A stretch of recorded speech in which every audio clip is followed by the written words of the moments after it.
یہ حدیث آئی تھی کہ مومن کے لیے آئینہ ہے. اب کیوں تشبیہ دی؟ پہلی وجہ بیان کی تھی کہ آئینہ اس کی پہلی خصوصیت ہوتی ہے کہ وہ صاف اور بے داغ ہوتا ہے. اسی طرح مومن کا دل بھی صاف اور بے داغ ہونا چاہیے. کبھی آئینے پہ کچھ غبار آ جاتا ہے، صاف کیا جاتا ہے، وہ صاف ہو جاتا ہے. ایسے ہی مومن کے دل پر بھی کبھی کسی غلطی کوتاہی کی وجہ سے یا کسی کے ساتھ کوئی معاملہ ہو گیا تو دل میں کچھ غبار آ گیا تو فوراً توبہ کر کے اپنے دل کو صاف کرے. آگے فرماتے مومن کا دل آئینے کی طرح صاف ہونا چاہیے. واقعہ یہ ہے کہ کوشش کر کے یا بزرگوں کی صحبت میں رہ کر اگر ہم بھی اپنے دل کو آئینے کی طرح بنا لیں تو نہ صرف یہ کہ ہماری اصلاح ہو جائے گی بلکہ کامیابی ہمارے قدم چومنے لگے گی. قرآن کریم میں ہے قد افلح من تزکا، کامیاب ہو گیا وہ جس نے اپنا تزکیہ کیا. اور ایک مومن کو آتے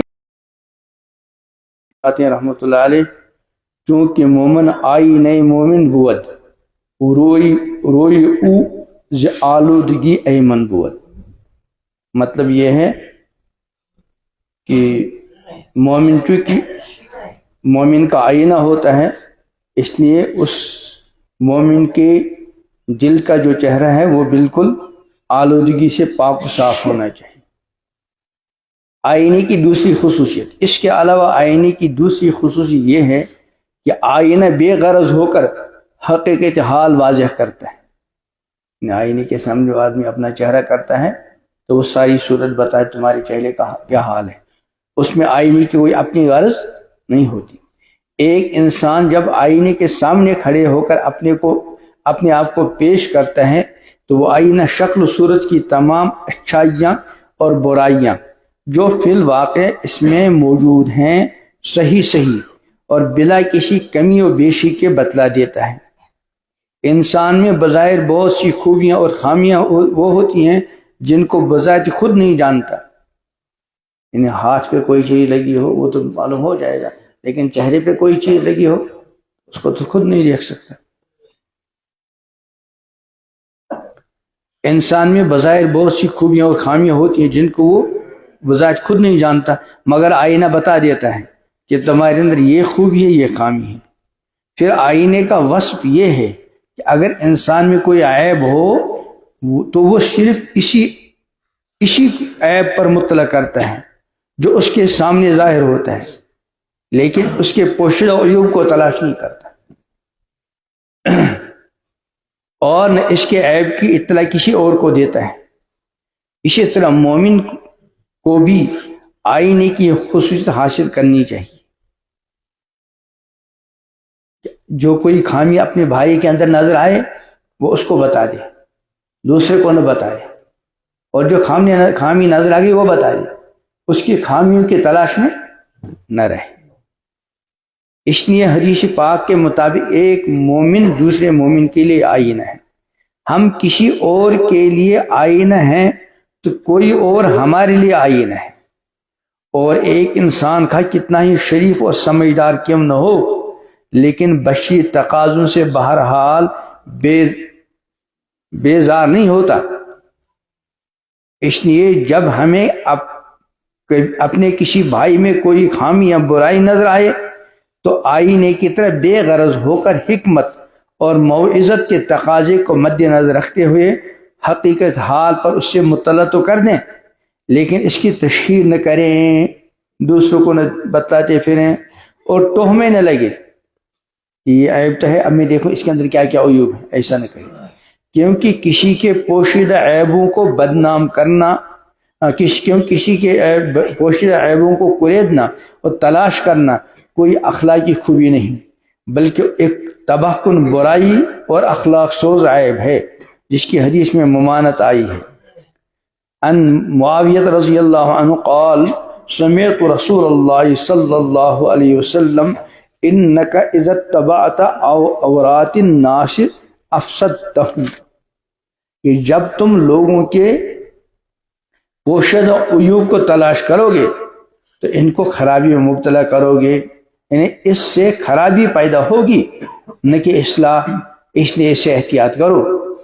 افسوس صد افسوس، آج کی دنیا میں تجسس اور احتساب وغیرہ احتساب غیر بڑھ رہا ہے۔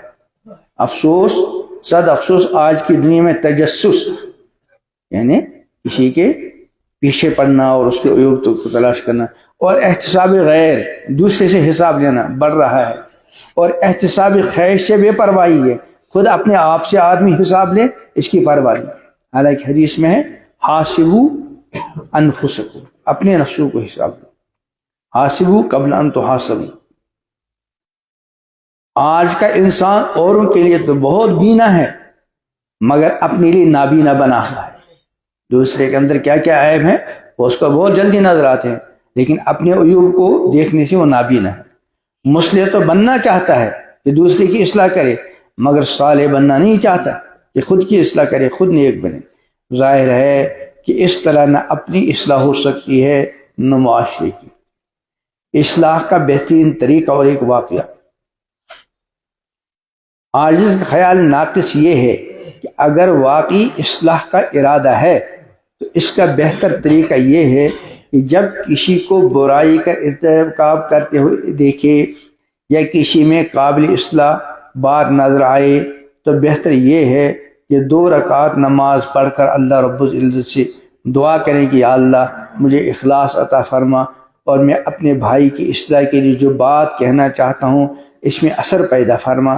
اس کے بعد موقع بنا کر یعنی موقع دیکھ کر اسے تنہائی میں اس کی عزت نفس کو ملحوظ رکھتے ہوئے پوری دل سوزی اور نرمی کے ساتھ اس برائی اور گناہ کی طرف متوجہ کرے۔ قرآن مجید میں ہے ادع الی سبیل ربک بالحکمت والموعظۃ الحسنہ۔ اسی آیت کریمہ میں اس آیت کریمہ میں اسی کا حکم دیا گیا ہے۔ یقین مانیے کہ اصلاح کا یہ طریقہ یعنی کسی کو اللہ کی طرف بلانا ہو اچھے راستے کی طرف تو حکمت کے ساتھ اور ہمدردی کے ساتھ خیر خواہی کے ساتھ، اصلاح کا یہ طریقہ جب ہم کسی اور کے لیے اختیار کریں گے تو اس کے لیے نافع ہوگا۔ اسی طرح جب کوئی اور بندہ ہمارے لیے یہ طریقہ اختیار کرے گا تو ہماری اصلاح کے باب میں بھی نہایت کارآمد اور کامیاب ثابت ہوگا۔ پھر جس طرح آئینے کو دیکھ کر ایک انسان اپنے آپ کو سنوارتا ہے، اصلاح کے اس طریقے سے بھی ایک انسان اپنی زندگی کو سنوار لے گا۔ ہمارے بزرگوں کا یہی طریقہ ہے۔ اسی سلسلے میں منقول ہے کہ حضرت مولانا مظفر حسین صاحب کاندھلوی بہت بڑے اونچے درجے کے بزرگ تھے، جو حضرت مولانا الیاس صاحب اور مولانا محمد یحییٰ صاحب کے حقیقی نانی کے والد تھے۔ ایک مرتبہ جلال آباد یا شاملی تشریف لے گئے۔ نماز کے وقت ایک مسجد میں پہنچے جو بالکل ویران تھی۔ آپ نے اس کی صفائی کی اور نماز کے لیے اذان دی۔ جب نماز کے لیے کوئی نہیں آیا تو بستی کے ایک شخص سے پوچھا یہاں کوئی نمازی نہیں؟ اس نے کہا سامنے ایک خان صاحب ہیں، اگر وہ نمازی بن جائیں تو 2-4 لوگ اور بھی نمازی بن جائیں، مگر وہ شرابی اور بدکار ہیں۔ یہ سن کر آپ خان صاحب کے پاس تشریف لے گئے اور فرمایا خان صاحب آپ نماز پڑھ لیا کریں تو آپ کی وجہ سے بستی کے اور لوگ بھی نمازی بن جائیں اور اس طرح اللہ کا گھر آباد ہوگا۔ خان صاحب کہنے لگے حضرت جی میرے لیے تو بہت مشکل یہ ہے، حضرت جی میرے لیے مشکل یہ ہے کہ وضو نہیں ہوتی، دوسرے یہ کہ شراب اور بری عادت ہے بدکاری کی نہیں چھوٹ جاتی، لہٰذا اس صورت میں نماز کیسے پڑھ سکتا ہوں؟ حضرت نے فرمایا آپ صرف مسجد آ جائیں، رہی وضو نہ کر سکنے کی بات تو بلا وضو ہی پڑھ لیا کریں. اور جہاں تک تعلق ہے گناہ کا تو نماز کے لیے اسے چھوڑنے کی حاجت بھی نہیں. یعنی ان کو نصیحت سمجھانے کا طریقہ ہے. انشاءاللہ نماز سے خود چھڑا دے گی. خان صاحب بہت خوش ہوئے اور نماز کا وعدہ کر لیا. حضرت نے ان سے وعدہ لے کر مسجد میں آئے اور خود 2 رکعت نماز پڑھ کر سجدے میں رو رو کر دعا کرنے لگے کہ یا اللہ میرے بس میں بس اتنا ہی تھا کہ کسی طرح محبت سے کام لے کر ہمت دلاؤں اور تیرے گھر تک لے آؤں. اب آگے کا کام تیرا ہے جو تیرے کرم کے بغیر ممکن نہیں، لہذا کرم فرمائیے. اس کا اثر یہ ہوا جب نماز کا وقت ہوا تو خان صاحب کو اپنا حضرت سے کیا ہوا وعدہ یاد آ گیا. مسجد آنے کی تیاری کرنے لگے. ساتھ ہی خیال آیا کہ آج پہلا دن ہے.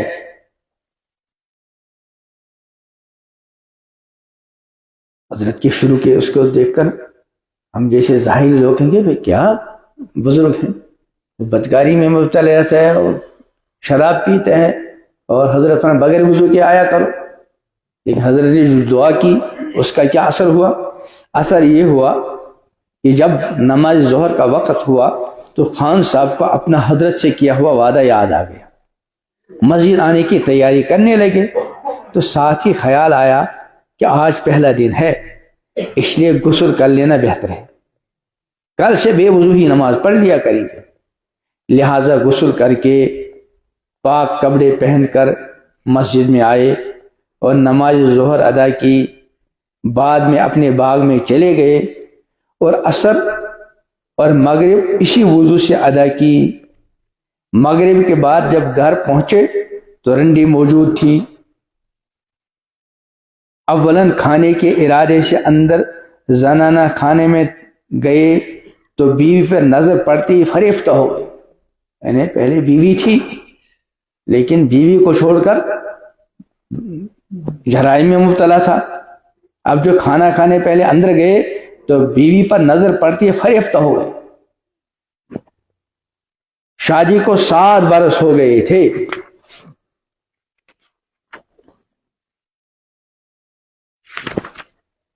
مگر اب تک بیوی کو دیکھا نہ تھا. جو اب نظر پڑی فوراً باہر آئے اور رنڈی سے کہا چلے جاؤ اور پھر کبھی یہاں نہ آنا. اس کے بعد خادم سے بھی کہہ دیا کہ اب کے بستر گھر بھیج دو. کہتے ہیں اس کے بعد ان کی حالت ایسی بدلی کہ 50 سال تک فرض نماز تو کجا تہجد بھی قضا نہ ہوئی. سچ ہے کہ جو ہو ذوق یقین پیدا تو کٹ جاتی ہیں زنجیریں، نگاہ مرد مومن سے بدل جاتی ہیں تقدیریں. الغرض ہم آئینے کی طرح صاف دل بن جائیں، پھر بے غرض ہو کر حکمت و موعظت کے تقاضے کو مد نظر رکھتے ہوئے اصلاح کی کوشش کریں تو نتیجہ اچھا ہی نکلے گا. آئینے کی تیسری خصوصیت یہ آخری ہے ایک صفحہ. لیکن اگر اس کوشش کے باوجود کوئی خاص نتیجہ نہ آئے تو مایوس ہو کر یا ناراض ہو کر اور بددل ہو کر اصلاحی کام اور کوشش نہیں چھوڑنی چاہیے. بلکہ جب کبھی موقع مل جائے پھر کوشش کرے. حضرات انبیاء کرام علیہ السلام کا یہی طریقہ رہا اور یہ سبق بھی اسی حدیث سے مل رہا ہے. کیونکہ آئینے کی ایک تیسری خصوصیت یہ ہے کہ آئینہ انسان کو اس کا عیب اس وقت تک بتلاتا رہتا ہے جب تک وہ اپنی اصلاح کر کے عیب کو دور نہ کرے. آپ نے آئینہ دیکھا، چہرے پہ کوئی دبا تھا، اگر آپ نے صاف کیا دوبارہ دیکھیں گے تو آئینہ کیا کہے گا؟ آپ کے چہرے پہ دبا نہیں. لیکن اگر آپ نے دبا دور نہیں کیا، جب بھی آپ آئینے کے سامنے جائیں گے تو وہ بتلائے کہ دبا ہے. آئینے کی تیسری خصوصیت یہ بھی ہے کہ انسان کو اس کا عیب اس وقت تک بتلاتا رہتا ہے جب تک کہ وہ اپنی اصلاح کر کے عیب دور نہیں کر لیتا. اسی طرح ایک مومن بھی دوسرے مومن کے لیے آئینہ ہے. لہذا ہمیں اپنے کسی بھائی میں قابل اصلاح کوئی بات نظر آئے تو تو اس کی اصلاح کی فکر اور کوشش اس وقت تک کرتے رہنا چاہیے جب تک وہ اپنی اصلاح نہیں کرتا۔ صاحب وہ حقیقت یہ ہے، ایک مومن جب اخلاص کے ساتھ صحیح طریقے سے اصلاح کی کوشش کرتا رہے اور ساتھ ہی اللہ سے دعا بھی کرتا رہے تو اس کی برکت سے بگڑا ہوا ماحول بہت حد تک سدھر سکتا ہے۔ شرط اتنی ہے کہ ان آداب اور نبوی ہدایات کو ملحوظ رکھا جائے، کیونکہ مومن کی شان خیر و صلاح کو قبول کرنا اور حق کو طلب کرنا ہے۔ اسی لیے حکم خداوندی ہے وَذَكِّرْ فَإِنَّ الذِّكْرَىٰ تَنفَعُ الْمُؤْمِنِينَ کہ آپ نصیحت کرتے رہیے، اس لیے کہ نصیحت ایمان والوں کو فائدہ دیتی ہے۔ اس سے معلوم ہوا جب مومن کے سامنے خیر و صلاح کی بات آتی ہے تو وہ اسے قبول کر کے اپنی اصلاح کر دیتا ہے۔ محروم وہی رہتا ہے جو دولت ایمان سے محروم ہو۔ اس لیے ہمت سے کام لیتے ہوئے خود بھی بیدار ہوں، محنت سے کام لیتے ہوئے دوسروں کو بیدار کرنے کی فکر کرے۔ اس طرح انشاءاللہ العزیز پورا معاشرہ صالح بن جائے گا۔ آؤ باہم مل کر اصلاح معاشرہ کی فکر کریں اور معاشرہ اس طرح بنائیں کہ ملائکہ رشک کریں۔ اللہ تعالیٰ اپنے کرم سے ہمیں اور ہماری اور معاشرے کی مکمل اصلاح فرمائیں۔ اللہ تبارک و تعالیٰ ان عظیم ہدایات کو اور اس مبارک اور مقدس طریقے کو سمجھ کر اس کے مطابق اپنی اور دوسروں کی اصلاح کی فکر عطا کرے، اور اس کے لیے جو ہمت کرنی چاہیے وہ ہمت بھی نصیب کرے، اور جس طرح کام کرنا چاہیے اس طرح کام کرنا بھی نصیب کرے۔ سبحان اللہ بحمدہ، سبحانک اللہم بحمدک، ونشہد ان لا الہ الا انت، نستغفرک ونتوب الیک۔ سبحان ربک رب العزت عما یصفون، سلام علی المرسلین۔